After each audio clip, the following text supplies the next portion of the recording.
Bonjour et bienvenue dans cette capsule où on va parler aujourd'hui des ressources énergétiques et plus précisément des ressources fissiles. Ce qu'on appelle ressources fissiles, ce sont les ressources qu'on utilise dans les centrales nucléaires, ou par exemple à partir de l'uranium, un minerai, qu'on va ensuite enrichir, traiter de manière à le rendre radioactif, et ben ce type de matériau va pouvoir être utilisé dans les centrales nucléaires pour produire de l'énergie électrique. Je vois la question qui vous titille, vous vous dites, mais comment ça marche? Je vais vous l'expliquer tout de suite. Eh bien, le fonctionnement des centrales nucléaires n'est au final pas bien différent du fonctionnement des autres types de centrales. Alors, les petites pastilles d'uranium enrichies vont être accumulées, agglomérées les unes aux autres pour former ce qu'on appelle des crayons que l'on met à l'intérieur d'un réacteur dans lequel on va déclencher la réaction radioactive. Alors, cette réaction, qui est une réaction en chaîne, va entraîner la production d'une grande quantité de chaleur. Ces différents barreaux radioactifs ici, produisant de la chaleur, vont entraîner la production, vont faire chauffer de l'eau, eau chaude qui va circuler dans un circuit qu'on appellera le circuit primaire. Ici, vous avez le réacteur, et ce circuit primaire d'eau chaude va être en contact avec un deuxième circuit ici qu'on appelle le circuit secondaire, et cette eau portée à très grande température dans le réacteur va entraîner ici, va chauffer un circuit secondaire qui lui aussi contient de l'eau. Bien évidemment, l'eau qui est radioactive en contact avec le réacteur ici n'est pas directement en contact avec l'eau du deuxième circuit.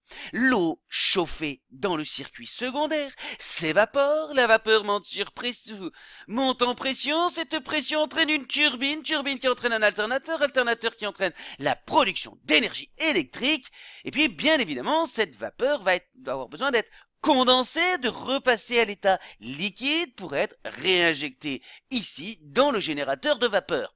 Comment fait-on pour refroidir cette vapeur, la condenser? Eh bien, il faut utiliser par exemple un cours d'eau ou alors ce qu'on appelle les aéroréfrigérants. Et ces aéroréfrigérants ne sont au final que des tubes qui sont placés à l'air libre qui va refroidir la vapeur, la recondenser, et de cette manière, on refroidit le condenseur ici, refroidit l'eau du circuit secondaire. Comme vous le voyez, finalement, on n'est ni plus ni moins dans le cas d'une cocotte minute, où de cette fois-ci, le combustible est un combustible nucléaire, et puis ici on récupère la vapeur pour faire tourner une turbine. Mais finalement, qu'est-ce que la radioactivité et comment la radioactivité induit-elle la production de chaleur? Alors pour ça, il faut retourner au cœur de la matière, au niveau de l'atome. Je vous rappelle que tout élément de matière est constitué de billes ou particules infiniment petites que l'on nomme les atomes. Atomes qui eux-mêmes sont constitués d'électrons en mouvement sur la partie périphérique, et au cœur se trouve un noyau. Ce noyau est lui-même constitué de petites particules qu'on va appeler les neutrons, qui sont électriquement neutres, et les protons qui sont chargés positivement. Alors, certains de ces noyaux sont stables et certains autres de ces noyaux sont dits instables. Ce sont ces noyaux instables, ici, qui entraînent la production de chaleur et d'énergie radioactive. En fait, ces noyaux instables émettent de la radioactivité, on dit en se désintégrant, c'est-à-dire en libérant certaines particules qui sont dans leur cœur. Lorsqu'ils libèrent ces particules, ils deviennent stables, mais au passage, ils génèrent du rayonnement électromagnétique ou d'autres particules, et notamment de la chaleur. Lorsque ces noyaux libèrent des particules, ces noyaux instables libèrent des particules pour redevenir stables, ils libèrent du rayonnement alpha, ce sont des noyaux d'hélium, ou alors des particules de diverses natures, et ça induit la production de chaleur, et notamment également de rayonnement. Pour résumer, les atomes sont composés d'électrons sur leur périphérie, de nucléons dans leur noyau. Ces nucléons sont de deux sortes, il y a les neutrons et les protons. Ici, lorsque on a un élément qui est rendu radioactif par exemple, il émet du rayonnement, il émet de la chaleur. Ces atomes qui sont instables, enfin comme tous les atomes, on peut les représenter par ce qu'on appelle leur notation symbolique, avec ici qui représentera l'élément chimique, le symbole de l'élément chimique, par exemple C pour carbone, U pour uranium.